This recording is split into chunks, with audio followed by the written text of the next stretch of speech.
right, y'all. This is Ziganomatry calling from H-Town, Houston, representing. So last time, y'all, we had artist ODG on. Shout out to him doing his thing with his music. But today we have a very special guest. You guys are in for a treat. We have the most versatile R&B artist out there. He has hits with songs and artists such as Charlie Boy, Ray J. What? We have Dookie Blu. What's up, Dookie Blu? What's going on? What's going on? How you doing? Oh, yeah, blessed. It's awesome to have you on. So, first of all, I want to ask, what you know about H-Town?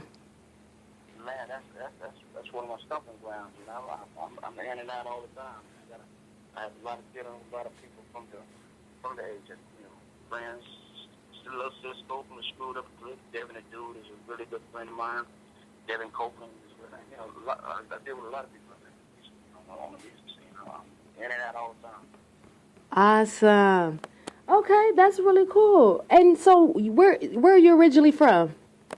I'm originally from Temple, Texas, right by Austin, in Bell County.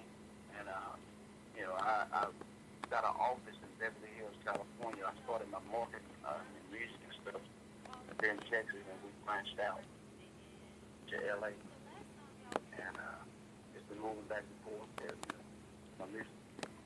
That's awesome. Speaking of music, how did you get into music?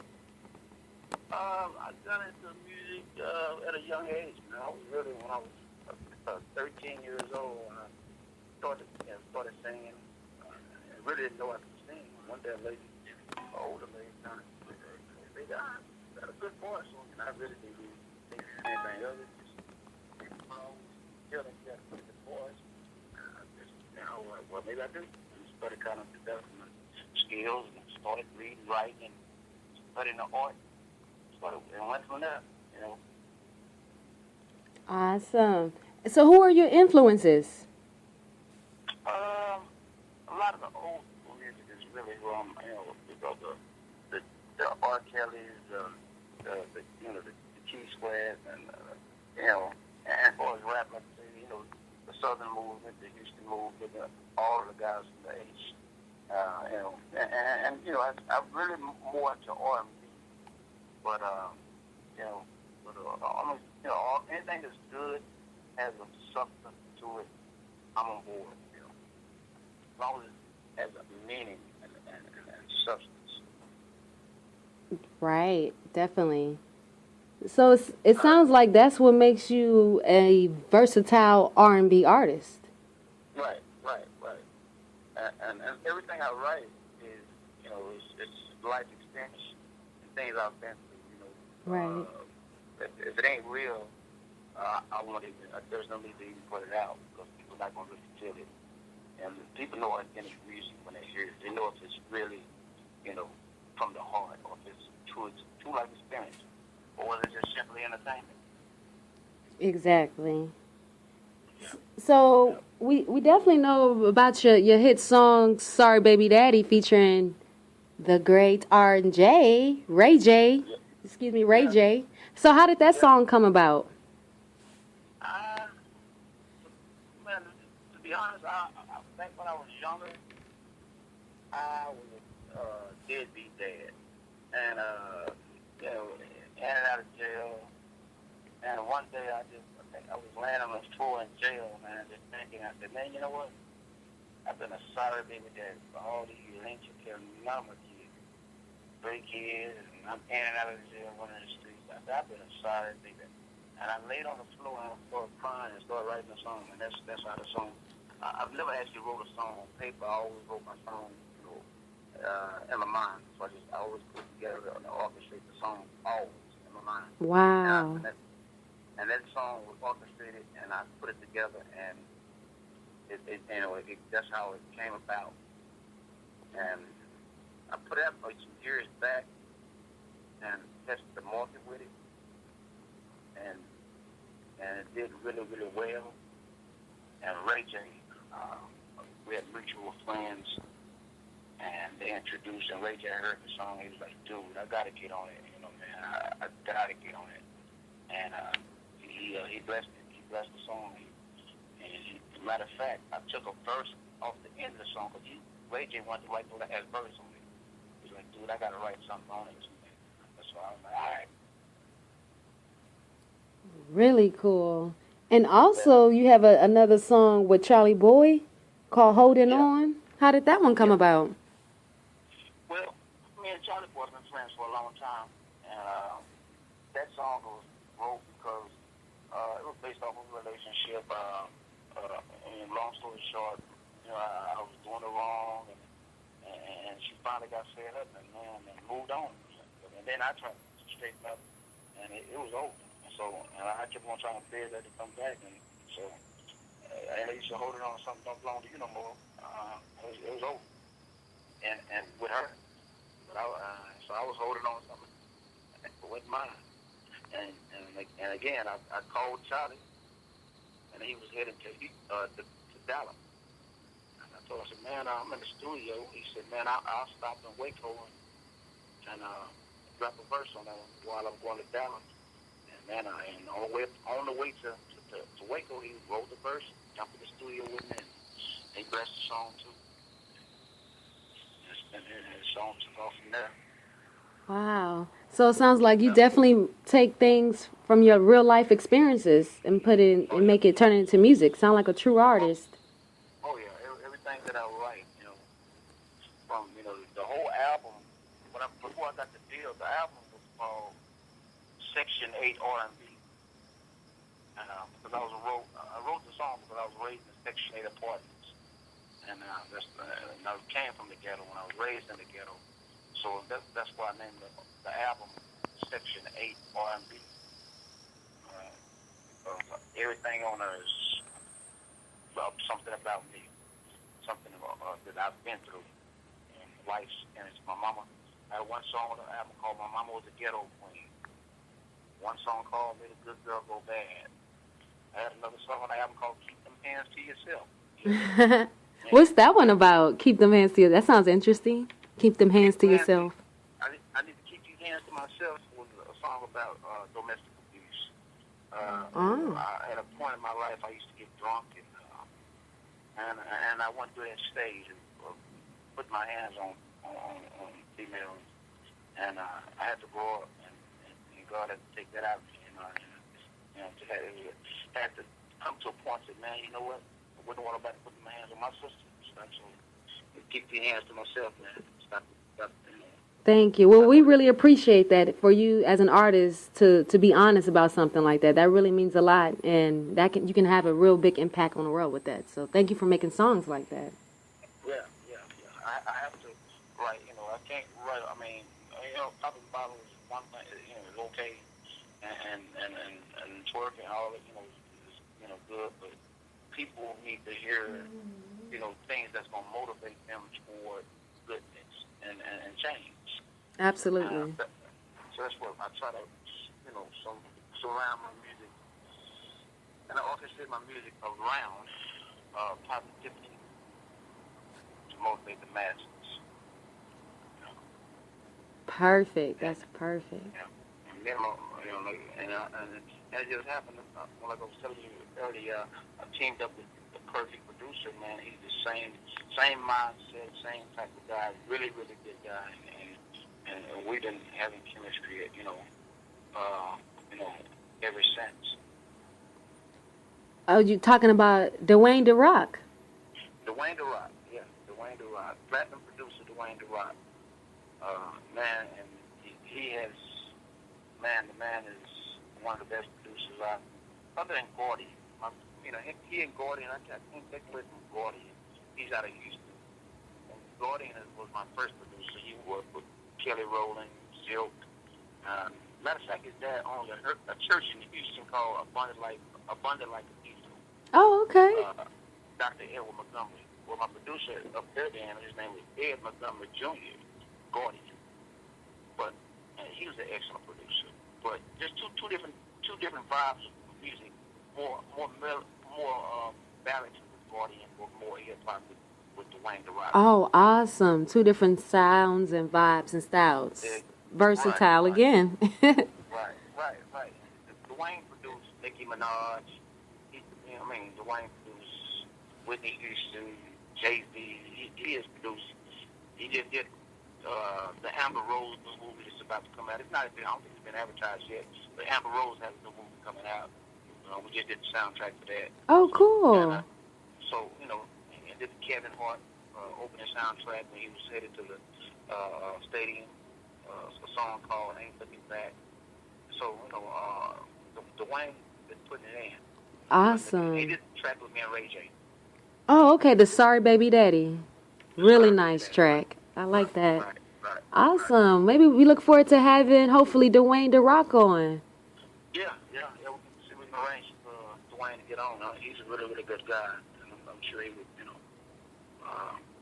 love to he's always open to be a blessing to somebody, to others anyway. So he's a really, really good guy. Awesome. So you have any other tour dates or shows coming up? Yeah, I actually have a show in Austin, August the 8th. It's the Summer Fest. It's going to be an all-day event from 11 in the morning to I think 12 at night. And they have a lineup of artists, R&B to hip-hop and rap.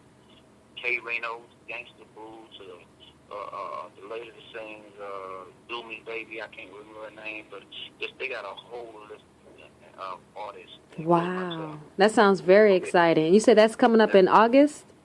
It's called a Summerfest, Austin Summerfest. Austin Summerfest. August the 8th. August the 8th. And we put together a tour now. Me and Light Jennings, we're talking about, because we worked together to Light and Jay Holiday, and I'm trying to put together a tour. We put the tour together, and we put the tour together. We're going to start in Atlanta and start, from Atlanta to Texas, and try to put together a national tour. Wow, that's really cool. Sounds really exciting too. Yeah, so we're trying to orchestrate, put everything together, and get, once we get all the, and Terry's helping. I forgot to mention Terry Stubbs, really good friend of mine, partner of mine.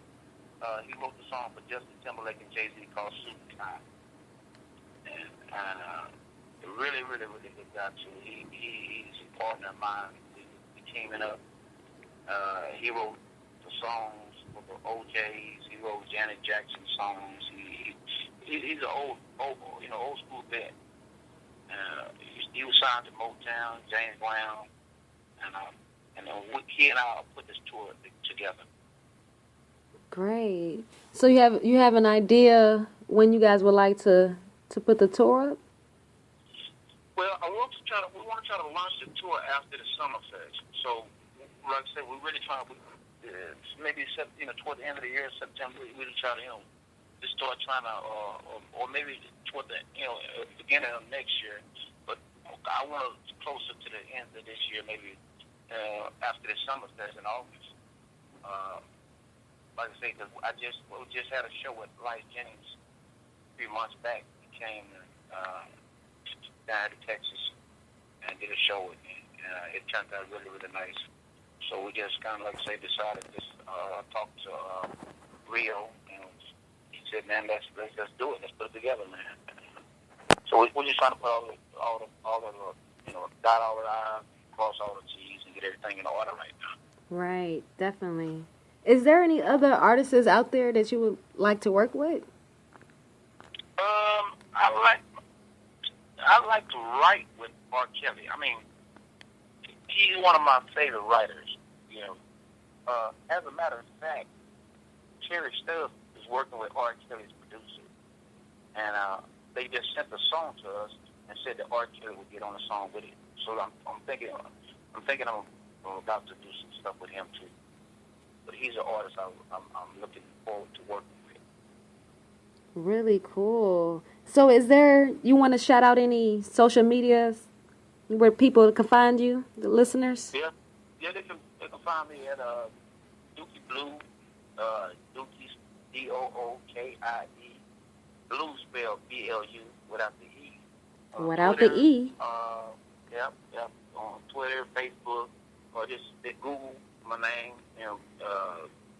All the information, television, commercials. It's got stuff with Ray J. You'll see everything about me. We go number 10 on the Billboard chart. The record, Sorry Baby Daddy, it hit number 10. And it was the number 10 song in the world.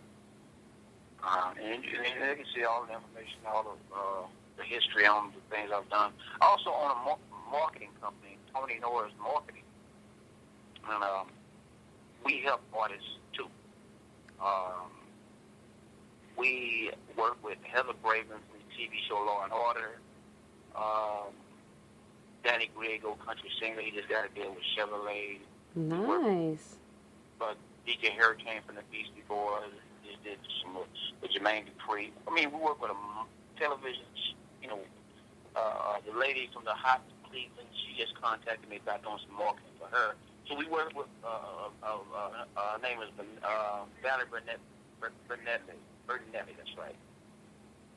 But, so I have a marketing company too and a label.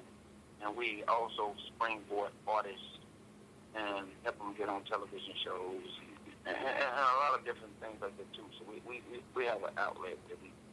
Awesome. Sounds great. So for any listeners out there, upcoming talent, where can they find that again, that website? My web is called, if you Google Tony Nora, Noras, marketing, and it'll come up.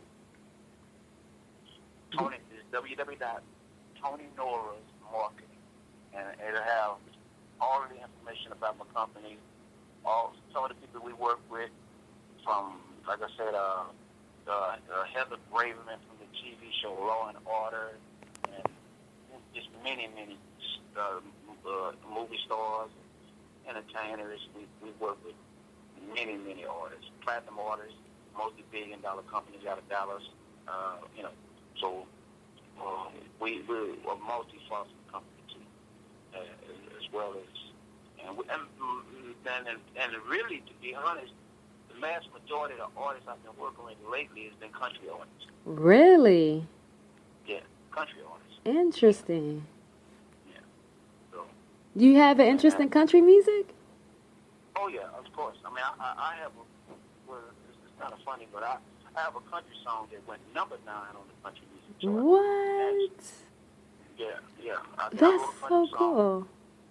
And it's under Tony Nora. The song is called Bad Girl. And the song took off, and all of the country artists started contacting me to help them. And that's how I launched the marketing company. And we've been growing ever since. I ended up opening an office in Beverly Hills. We're going to open another office in Atlanta, and I have an office in Texas. That's awesome. Sound like the Father Most High is definitely making room for you. Guys, look out for him, Dookie Blu. Doing big things. That is so awesome. God is really opening up, doors. And I want to, for the audience, name Dookie Blu. Because a lot of people, why Dookie Blu? It was a childhood nickname. My mom used to call me when I was a kid. They said I was so black that I was blue. that I was Dookie Blu. So, aww. Yeah. So. And you decided to make that into your stage name. Yeah. That's pretty cool. Name. A lot of the viewers before the interview, I told everybody I was interviewing, they got really excited. They said, "Can you please ask him how do you get the name Dookie Blu?" Right. That's how I got the name Dookie Blu. My mom used to say I was so black I was blue. They started calling me Blue Baby at first, and they went from Blue Baby to Dookie Blu, and that's what's really been called me ever since. Matter of fact, when I was 17, I opened my first nightclub called Dookie Blu. Oh, where was that open at? And here in Texas, in Temple. Oh, okay. I had 2 nightclubs called Dookie Blu when I was a kid. What kind of nightclubs were they? It was just regular regular nightclubs. When I first opened my first nightclub, I was 17. And it was just like mostly a lot of teenagers coming there, hanging out, DJ, just regular night, just regular club. But it was just, I didn't serve alcohol. It was just, it held about 300 people. Just a regular nightclub. Nice. Yeah. And then I think my second club, when I was 22, and we served alcohol. It was just a regular club too. Really cool. So it sounds like a place where a lot of youngsters can go and hang out, have a good time. That was a while. I closed the clubs up, just concentrated on the marketing companies and everything. But yeah, that was when I first kind of started venturing into business. Period. Awesome. So it sounds like you've accomplished a lot. Where do you see yourself in the next 5 years?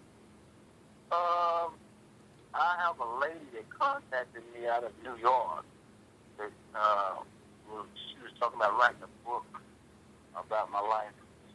It's a lot.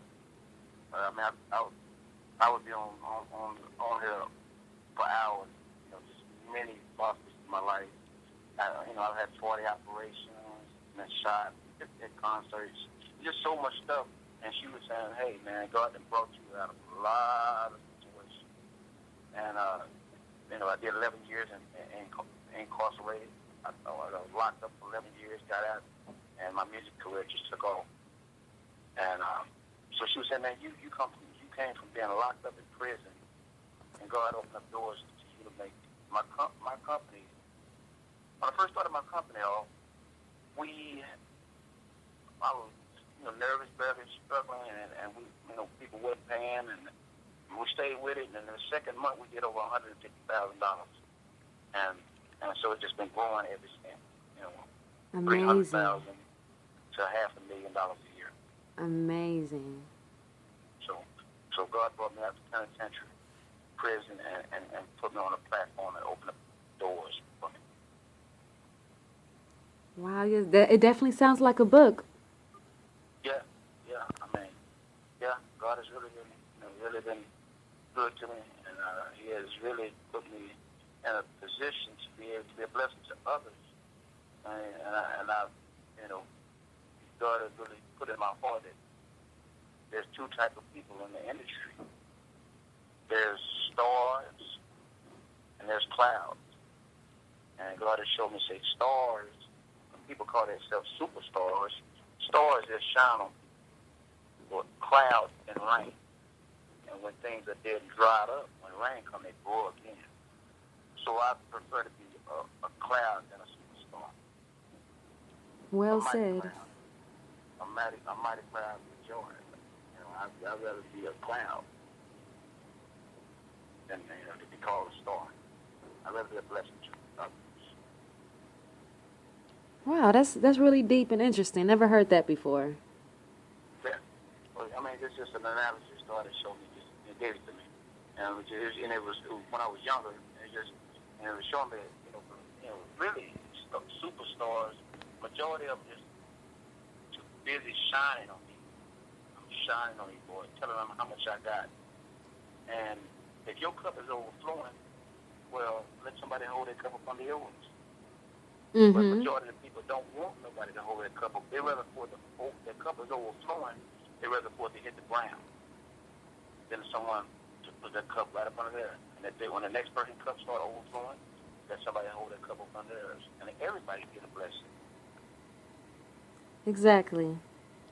Yep. So that's the way I'm trying to set it up, and I know that God is going to be able to help the next generation of entertainers, younger kids, or young entrepreneurs, and that's the way we're setting it up, to pass the torch. There you go. You guys heard it first. Dookie Blu, pass the torch. Pass the torch. Each one teach one. Exactly. Generation Passion in action. Yeah. We have to break the cycle of going in and out the revolving doors of incarceration, and start teaching and educating and encouraging our younger generation to really stay focused and continue to pound the pavement. Because pound the pavement enough, eventually it's going to crack. But the majority of us, we don't see cracks. We give up. We lay the hammer down. And don't know that one more swing of the hammer is going to crack the whole concrete. And somebody else can come along, pick it up and hit it one time, and all the work we put in it, they reap the benefits of it. Right, exactly. Mm-hmm. So if you stay at it, it has to. I don't care how long. If you pound on concrete, eventually it's going to crack. I don't care how hard it is. Eventually. Yep. Well, we really do appreciate those words of wisdom. You guys heard it first. Dookie Blu. Yep. So, appreciate you taking that time to interview me, and hope everyone enjoyed my music. Any questions, information anyone needs, go to the website, check it out, and feel free to contact them. I'm open. Call my office. Secretary pass the word on my direct number. Either way, I'm not hard to get in touch. Sure do appreciate that. Definitely look forward to having you back on, especially when you guys start doing the tour and everything, and whenever you need some promotion done, we got you. Definitely support real talent and what you're doing. Right. We appreciate it. So keep going. Yeah, I appreciate you. Thanks for paving the way. So you heard it first, you guys. Dookie Blu live with Ziganomatry in H-Town. Shout out to Generation Passion Entertainment Company. Documentaries. Look for Rust Dog documentary coming soon. Big things happening, y'all. Thanks again, Dookie Blu. Talk to you soon. Yes, ma'am. Deuces. Bye. Target, that's why I was number one seller on Target. So the record, it did well, but it was an older record. Mm-hmm. And what year did the Sorry Baby Daddy drop? I can't hear you again. What year did the song Sorry Baby Daddy drop? The original version of Sorry Baby Daddy dropped in 2002. What? Yeah. I'm That's amazed. Before Ray J got on it. Okay, but you originally did it in 2000? In 2000. Oh, okay. So you basically have these original songs and you're going back and remixing them with other artists. It's pretty cool. Right. Sounds right. familiar. I wasn't going to push them at first because I kind of got out the music industry because it was kind of full of a lot of